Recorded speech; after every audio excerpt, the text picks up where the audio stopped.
Hello, you have reached the show with Chief Purpose Key. I am author coach Key Andrea Wilson.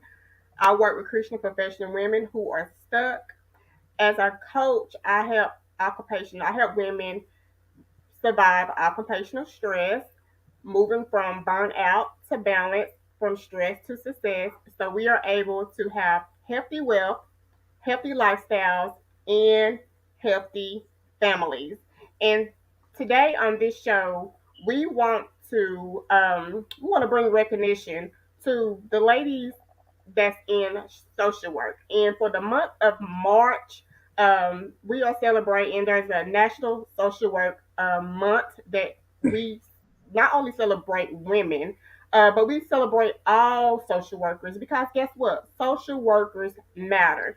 And as I said, every March, National Social Work Month recognizes and dedicate their time and their appreciation of showing how much that we care for the social workers.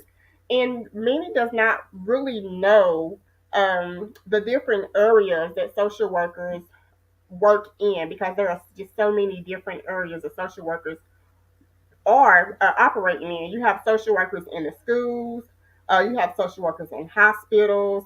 Um, I mean, there's a large variety of social workers. In their roles, they provide support to people of all backgrounds, like I said, in our community, and to employers. Their services are provided in crisis situations or when life creates roadblocks and uncertainty. They guide us through the obstacles and help lift us out of the potholes, those times of struggles.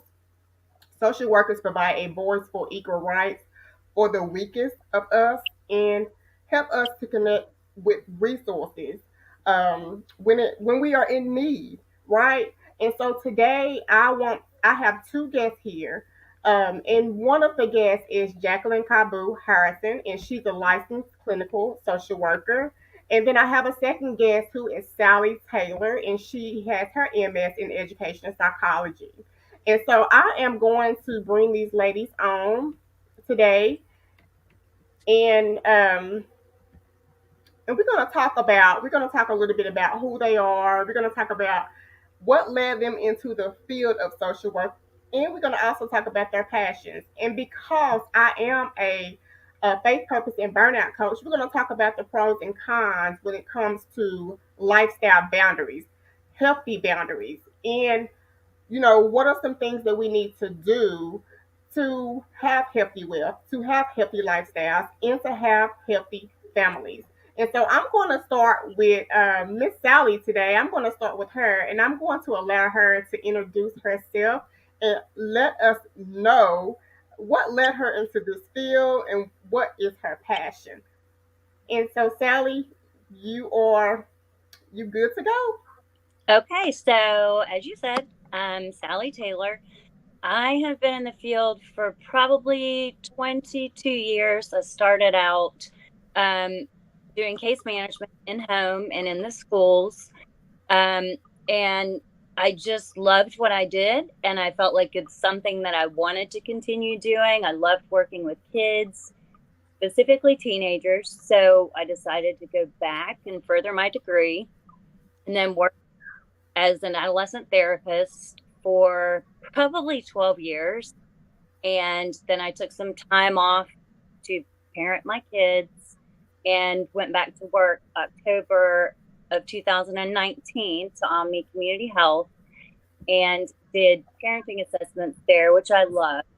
And also did alcohol and drug screens for parents, worked with DCS, and my position happened to be the newest. So when the pandemic hit, my position went away. So in turn, I was either told, well, you can leave, try to find somewhere else, or we do have this position for you. And I didn't know much about it. It's a care coordinator position, and it's basically you have a caseload of clients, around 80 to 90, that you contact every month. They contact you for various reasons. Could be resources, it could be Hey, they just need to change their appointment time.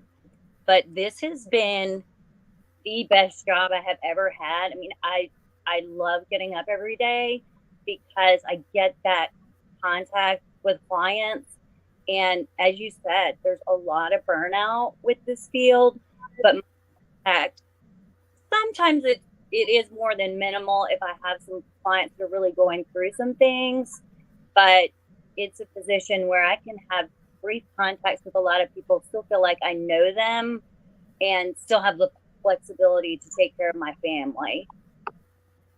Right. So that's me in a nutshell. Okay, okay, awesome. Well, thank you so much for introducing yourself. And so I am now going to bring Jacqueline Cabu Harrison.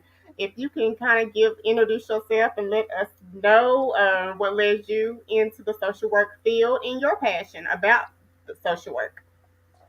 All right. Well, hello, hello. Yes, I'm unmuted. How is everyone doing? Thank you so much for allowing me or inviting me on the platform. I'm very excited. And I have to say that, Sally, I've done um, care coordination as well. Oh, okay. So it's just so funny when I heard you say that because I've worked at, different ICOs Uh-huh. doing the same thing. So, yeah, so, and it's so exciting to hear that you like it and that you enjoy it. So, I'm Jacqueline Kabai Harrison, and let's see what else. I'm a licensed clinical social worker, and I'm kind of dating myself here a bit. I've been in the field since '94, and you name it, I've done it. I'll just say there's only a few things that I haven't done. I have not worked in the school system, and I have not worked for Veteran Affairs or in the prison.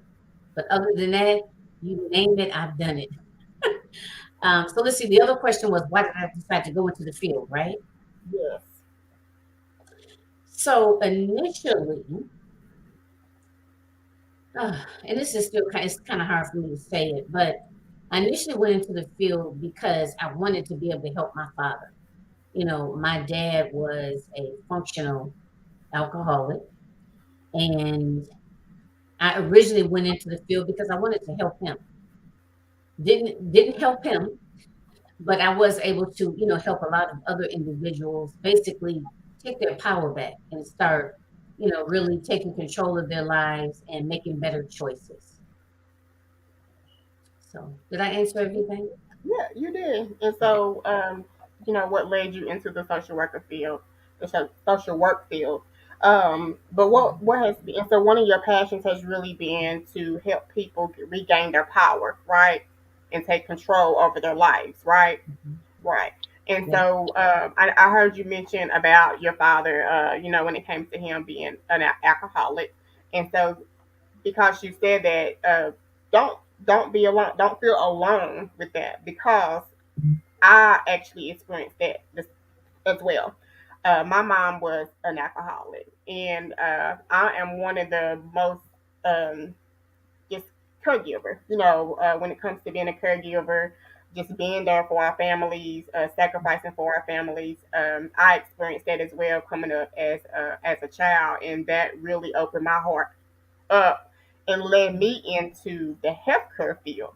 It led me into becoming a CNA, certified nursing assistant. It led me into want to become a nurse because I wanted to work. I wanted to care for others. I wanted to help others, and I wanted to, as you said, just to help those, to regain that power. To know that there's a different way, you know there's a different way, and dealing with the root issues of the problem, because you know a lot of times they are trying to cover up something. And so that has a lot to even to do with, my program, with helping individuals identify those limiting beliefs. You know what I'm saying? Because it's sometimes in our mind, it's that belief, of what we believe, and just stuck on that one belief. When there is another way, right? So just taking control over our life, right? And so that leads me to the next question. Um, in your field, even though we have a passion for what we do, we love what we do. But there comes a time where we just overextended. There comes a time where we are just overwhelmed, where we are just stretched, where we cannot be stretched any further, right? And so that leads to frustrations, right? That leads to something in our lives becoming neglected, or put on the back burner. I will start with Sally and asking you, what frustrations have you experienced in the field of social work? And how did you respond to it? It's interesting that you bring up this question because I have a coworker, I won't say her name, that I absolutely adore. Um, and I think it's important for people to realize that a lot of people do go into this field in order to help others. And some even get this sense that, like, they're going to make the change. I call it the white horse syndrome. Like, they think they're going to change the world. And I think the more experience you get with it, you say, you know what, like, I am only one person. Like, I have got to keep a balance between my work life, my home life. And if I'm not doing that, well, while I'm over here helping the person, I'm hurting my family. So it's just really important that in check. And I think the experience has a lot to do with it. With my current position, I mentioned I do have the flexibility. And I'm sure you know this, being a care coordinator as well, once upon a time, that that is one of the most important things to me, as well as still being able to interact with clients on a daily basis. So that stress level has really decreased for me a lot. Now, when I was traveling to and from home case management, it's less of a problem. When you don't have kids, you can do it if it's just you. But even then, there's a balance. That can't be your life.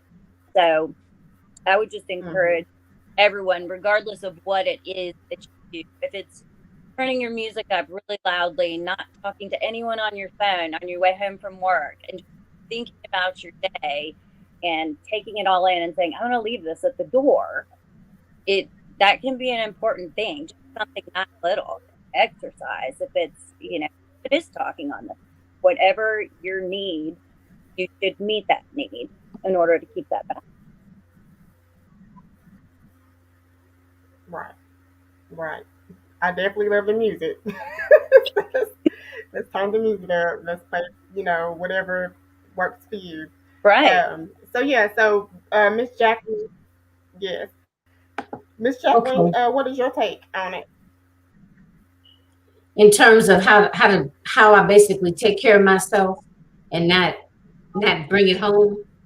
Yes, when it comes to the frustration, yes, when it comes to the overwhelm, sometimes feeling, stretched and, working long hours, how do you handle it? What is your coping strategy? Um, what are some things that you do and how you have dealt with that frustration? Okay. I'm sorry. I had this huge pop up and I was trying to, it wouldn't let me close it. So forgive me, got a little distracted there. So basically, just to kind of piggyback on what Sally was saying, the whole being able to leave it at the job and not get so engulfed Mhm. in it. Social workers do start out, they kind of, come in with I guess, a very idealistic attitude that they are going to be the one that's going to make this person, this mother get reunified with her children, or this person is going to stop drinking so much. And, you know what I mean? And they're going to do this whole, 360 because I'm involved and I'm the social worker, So I do agree that over a period of time, it either happens one way or the other. Either you just get mentally exhausted and Mhm. you can't do it anymore, or you learn to be able to, I guess, kind of compartmentalize, because you can still help people and be effective, right? Without actually taking on everything. Because like right now at the present time, I'm an individual therapist, okay? Community mental health. And not necessarily just in this role, but a lot of social service settings. The client will come in, they'll have this huge garbage bag, And I mean, this is the analogy. They come in with this huge garbage bag and they take it and they start just dumping it all out on your desk, right? And they're like, okay, here, Mhm. let me cool everything out so you can take a look at it. Okay, so what are you gonna do with this? How are you gonna fix this? You know, and and it's so easy for people to just kind of dump on you, and if you don't really have good boundaries, then it's easy to take all of that on. This person didn't do her parenting classes. Now she's not gonna, when we go for the judge is not gonna want to grant unsupervised visits. Oh, that's my fault because, blah blah blah. So in order to really protect yourself, it has to be, you have to have good boundaries, and then I would think that along the way you would get good supervision, that a good supervisor would also tell you that, that you need to be, obviously you need to be connected, you want to establish a good rapport, a good relationship, but in essence what you really want to do is have that client, or help that client along as they begin to make better choices for themselves. Because you can want something all day long, but it doesn't mean that that's what they want. And sometimes they may say that that's what they want, but they really don't want it. And well, how do you figure that out? Because they're not willing to put the work in. So being able to actually, I guess, kind of look at it objectively. It's literally like whenever I deal with a different client, it's almost like I take off one hat and put on another one, because every client is different and you have to meet people where they are. You know what I mean? And Right. if I have a really rough day, maybe I may talk with my supervisor, about it, because I'm not going to talk to other coworkers that aren't involved in the case. You know what I mean? That's inappropriate. So the appropriate setting would be, when you're talking about it from a treatment team perspective, or when you're talking with your supervisor, right? To actually, vet some of those things, and actually talk about some of the barriers or some of the difficulties and challenges that are coming up when you're working with that client. And for me, on a personal level, believe me, when I walk out that door and I get in my car, that is it. I'm not thinking about, I mean, and it may sound bad to some of the newer social workers, but the seasoned ones, you know what I mean. When I say I'm not worried about so and so's eviction notice, this person is, keep going back to her abuser. And it may sound bad, but the bottom line is people are going to make their own decisions.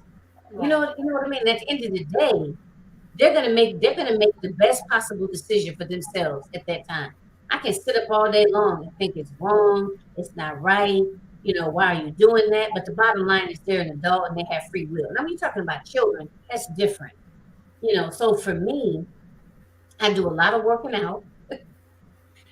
I do, like you guys mentioned earlier, I zone out in my music sometimes. Even when I'm in the car and I'm like driving on the way to work or driving on the way back, I have something maybe spiritual on, or something that feeds me mentally or spiritually. Even if it's sometimes a good laugh. I may put on some D.L. Hughley, or whomever, right, and just get some good laughs in. So those are some of the types of things that I do for myself. Maybe movies that make me feel good. Yes. There's certain movies from the 80s that I just love. It doesn't matter how many times I watch them, I put them on and they put me in a certain headspace. So maybe that, or having a good laugh, or working out is typically what I do to try to, stay balanced. Right, right, right. And I'm glad that you said balance, because that's really what it is. So both of Hmm. you all have really, both of you all talked about just kind of zoning out in that music, finding that music, that good music that uplifts you, get you in the mood of, from stress to success. That's the thing. From stress to success. So if your success is in the music, go for it. If your success is in the laugh, because we know laughter is good medicine. It's good for the soul. So finding something that makes us smile, finding something that helps us to laugh, because what we're doing is a reset. It's a reset, because we have been zoned in, we have been tapped in to our work, right? And as you said, it's like somebody bringing in that trash can and taking out everything in that trash can and just dumping it on our desk, right? And so, and as you say, and sometimes it feels that you are wearing more than one hat because you take it off from person to person or from client to client. You take off one hat and it's like a clean slate. The next person come in, they take it and they dump it, right? And so you are tapped into that. So at this point, once you end that day, you need to push the reset button. I need something to clear my mind, right? Because now, guess what? For some of us, that's not the end of our day. We got to clock out at our 8 to 5 or our 9 to 5, and guess what? We got to clock in now. We got to go home. We got to take care of family. So we need that reset because the same energy that we give into our jobs, they are looking for that same energy at home. That so you know. So my next question is, if you could have a break through the moment, like right now, what would it be? Like if you just, that breakthrough, some people just need right now, and as we are talking about social workers and how you matter and how much we appreciate you and how you are not overlooked because sometimes you just feel overlooked. You work hard every single day. You giving your time, you giving your emotions every single day. Even as a care coordinator, you have to show that you care, right? And sometimes in your care, you your relationships begin to be personal. Hmm. It begins to be personal. So if there is anyone watching today, and if there's anyone watching today, and they just feel like, okay, I just need that breakthrough. What is something? I'm going to ask Sally. What is something that you would consider as a breakthrough moment when you just feel like, I mean, you just can't take anymore, or even just a moment of celebration? How can they celebrate themselves? Sometimes we look for that pat on the back, and we don't get that pat on the back from others, but Right. we ourselves position ourselves, Yeah. whether it's at the end of the week or Fridays, whatever that time or that moment is, how can we celebrate ourselves, have that breakthrough moment where we can reunite to our passion, where we can continue to love what we do, where we can continue to give in to others with a true sense of care. I think that the number one thing that I would tell other people would be, and I know this sounds harder to do, and it depends on who you work for, but asking for what you need. That is something that is very important. And I am fortunate enough to work for a company. We have, they have put they put a we care in place for us. So they encourage us to take time off. If we get time off, they will put us all in a little rally to win $100. So we get benefits for taking time off. We have supervisors that will say, "How you doing? If you need to meet, I'm right here. Here's my number."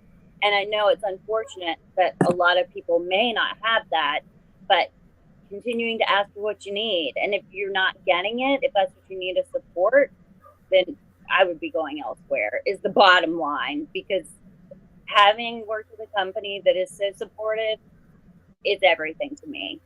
I, I've never worked for a company like this. So that's what I would say. I'm curious to hear your answer now. All right, Jacqueline. Actually, to be honest with you, I'm trying to really understand what it is that you're asking. Okay, on the breakthrough moment, when you have just, really just been overloaded in your day to day job, when you're looking for that breakthrough moment, it's like, what is it that I can do to celebrate myself when I'm not celebrated by anyone else? Oh, okay. What I typically, this is gonna sound really crazy, is that sometimes I dance. Like I'll just start dancing. I'll be at my job in my office and I'll just start dancing. I love to dance, and it just kind of breaks the monotony for me. And I'm just like, you know what? I'm rocking it out today. You know, and I done deal with this and this and this and this. I kept a straight face. I was in the trenches. You know, when they left my office, they felt a lot better than they did when they first came in. So that's my little reward. I'm being funny, but I'm actually kind of being serious too. But that's usually Yes, what I do like yes. immediately. Or sometimes I've recently started doing like different mindfulness exercises. Like literally, like today, I was like sitting in my office, and I put my feet down on the floor, evenly on the floor, and just kind of just sat there for a minute, sat up straight, and just kind of focused on one particular object on the wall, and just did some deep breathing, and it felt really good. And the thing of it is, I've done that before. I just don't do it as often enough as I should. So that's also something that I do that I'm going to start doing a lot more often. Awesome. Well, thank you for sharing so much. And so, in Mhm. our wrapping up today, as we have talked about burnout, we have talked about balance. So we have given some different things to do during this time of moving from stress to success, and also letting you all know that social workers matter, and we appreciate everything that you do. As we all know that there's many lines of a social worker's role, but in whatever role you play, just be encouraged. Continue if that is something that you have a passion for. We just encourage you to find that coping strategy, whether it's dancing, whether it's listening to music, getting on the road, and just taking that trip alone, whatever that self care is. Make sure that you have that self care because it's very important that you have that self care. And I wanted to just throw out a couple of other things that are signs of healthy boundaries. And a couple of signs of healthy boundaries. And I know earlier that you all talked about leaving work at work, right? And so even with leaving work at work, and even to the extreme where we have to leave our home stress at home. Home, leave it at home. Don't take it to work. Don't take work home, right? So there's even a balance with that. But learning to say no without guilt, and sometimes saying no without guilt. That's sometimes even with home we can't say yes to everything, and even at work we can't say yes to everything, but even in the strategy of saying yes, in the strategy of saying no, there is sometimes it's a skill that we have to learn because it's a strategy that we have to learn, right? And so going forward, also asking for what you want or what you need, and Sally said that, right? Sally, you asking for what you want or asking for what you need. Those are signs of healthy boundaries. And signs of healthy boundaries, as we talked about self care, taking care of yourself because you can't help others if you're not taking care of you first, right? And so saying yes because you want to, not out of obligation or to please others. We can't always get into people pleasing.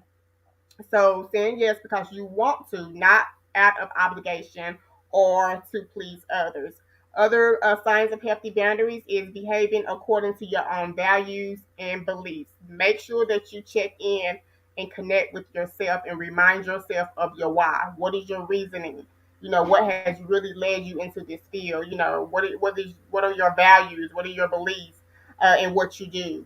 Feeling safe to express difficult emotions and having disagreements. I think Jacqueline had mentioned, sometimes having to go talk to the supervisor or the head person, depending on whatever that struggle may be. Sometimes we have difficult emotions and not always knowing how to handle someone, whether they want to do it or they don't want to do it. Whether they want to accept the guidance and the counsel that has been given us them, or if they don't want to.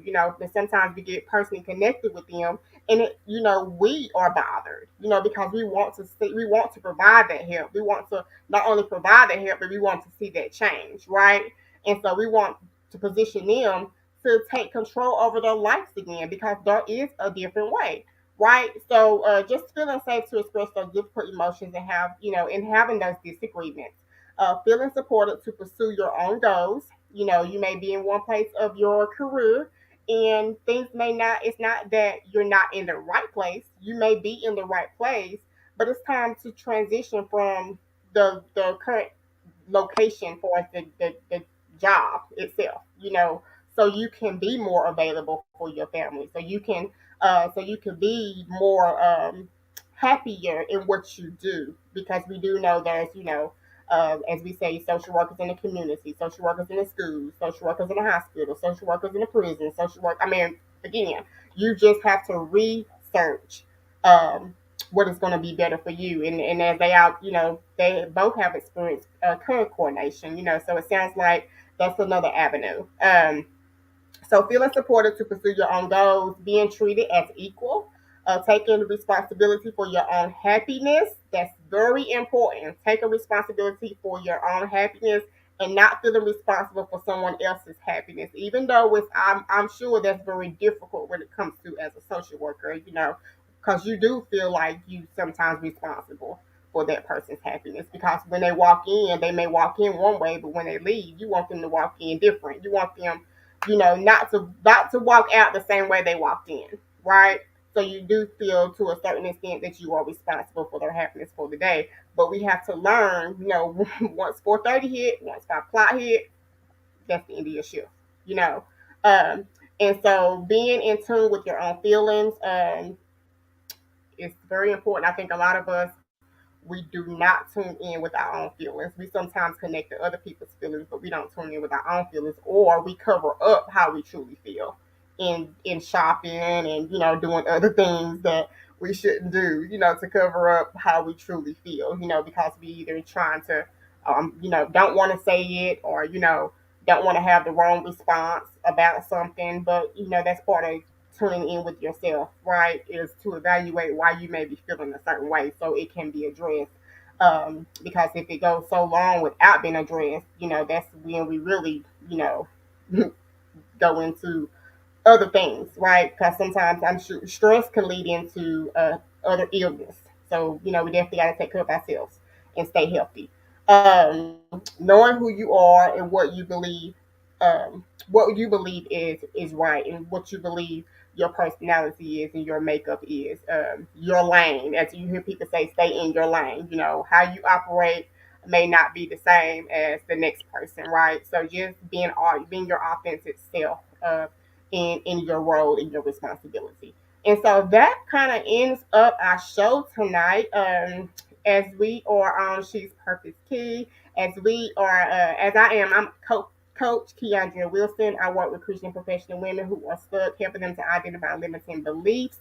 As a coach, as I said, I work with women, helping them to survive occupational stress, from burnout to balance, from stress to success, so that we are able to have healthy wealth, healthy lifestyles, and healthy families. And before we end tonight, I want to give each one of these ladies an opportunity to just give an encouraging word to you all before we end tonight. And also, ladies, if there is any services resources that you can even provide tonight for the people who may be watching tonight, please provide that. But you can follow me on She's Purpose Key on Facebook, Instagram, and Twitter.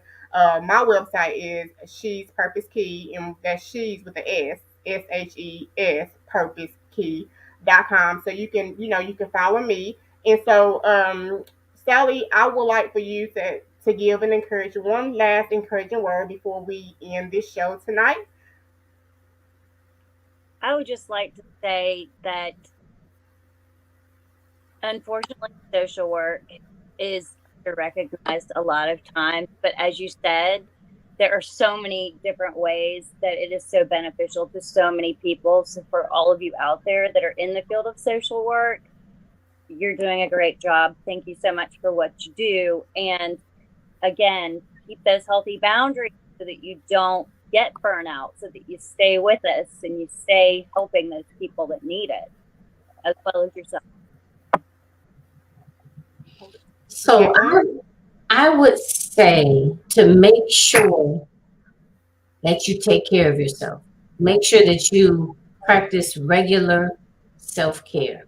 I mean, I can't stress that enough. I think everyone, regardless of your profession, you need to make sure that you practice good self-care, but especially with this profession, with dealing with so big, because basically, not all the time, but oftentimes, we see clients at their worst, you know, and you have to have good boundaries. Otherwise, you'll just be overcome by everything, and you won't be able to be effective for the client, or for yourself and your family, your community, your children and so forth. So just make sure that you practice good self-care all the time. It's not an option. It's not an option. And Mhm. that ends on a great note. That ends on a great note. So we thank you all for watching tonight. And you all continue to do what you do. Continue to love what you do. Love what you do. Do what you love. And you all have a blessed night. You too. Thank you.